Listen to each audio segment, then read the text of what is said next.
बिस्मिल्लाहिर्रहमानिर्रहीम। अस्सलाम वालेकुम।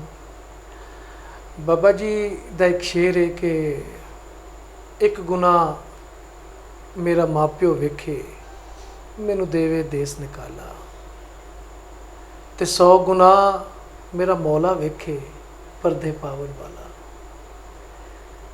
सोने रब ने सानू बनाया, अपना नायब तखलीक किया ना सानू। असी दुनिया उत्ते अल्लाह ताला दा मतलब कि इंसान जिहड़ा बंदा है ना, असी नायब आ। तो फिर उन्हें साढ़े विच अपनियां जो सिफतां ने वो भी साढ़े विच वो वेखना चाहता, उन्हें रखियां भी। मिसाल के तौर पर कि वो पर्दे पा ना लावे, ऐब छुपा ना लावे। तो असी अजकल की कर रहे हैं, असी पर्दे जिहड़े ना जी वो जाहिर कर रहे हैं। असी सानू को पता लगता है ना कि किसी भी इंसान का छुपिया चेहरा जिहड़ा है साढ़े सामने कुछ हो रहे, तो असी फिर उस छुपे चेहरे वास्ते बड़ी कोशिश करने आ, और फिर वो वास्ते असी पता नहीं किन्नी तगोदो करने आ, टाइम ज़ाया करने आ, पैसा ज़ाया करने आ।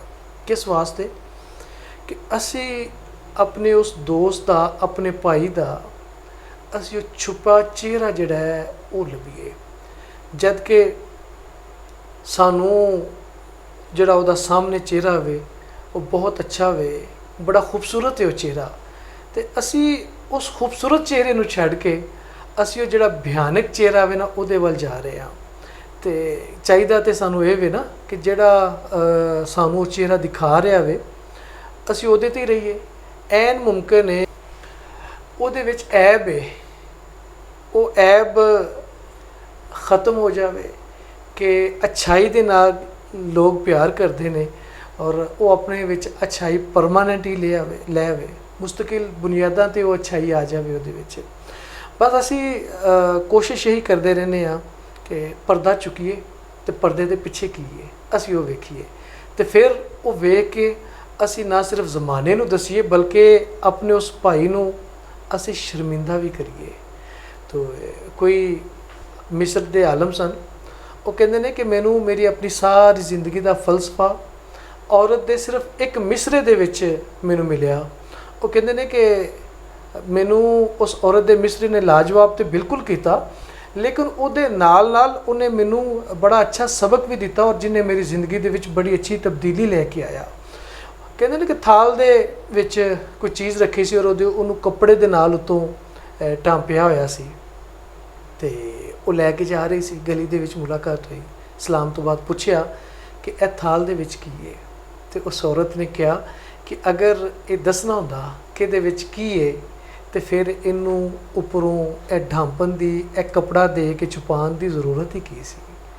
तो वो कहते हैं कि मैनू उत्थों एक दानाई की गल, एक बड़ी खूबसूरत गल जी है वो मेरे पल्ले बन ली, मैं उन्होंने और मैं अपनी ज़िंदगी को बड़ा खूबसूरत किया कि कोई भी छुपी हुई जी चीज़ है उन्होंने लभन की, इंकशाफ की कोशिश बिल्कुल ना करिए।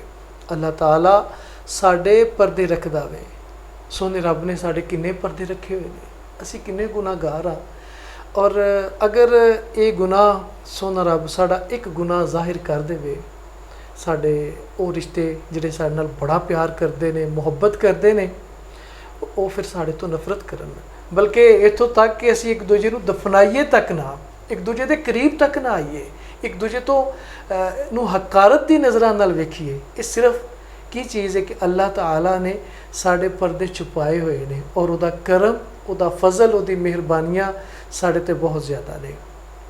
तो बाबा जी फिर इत्थे भी फरमाते हैं कि अदल करें तो थर थर कंबन उचियां शाना वाले, अदल करें तो थर थर कंबन उचियां शाना वाले, फजल करें तो बख्शे जावन मैं वर्गे मुँह काले।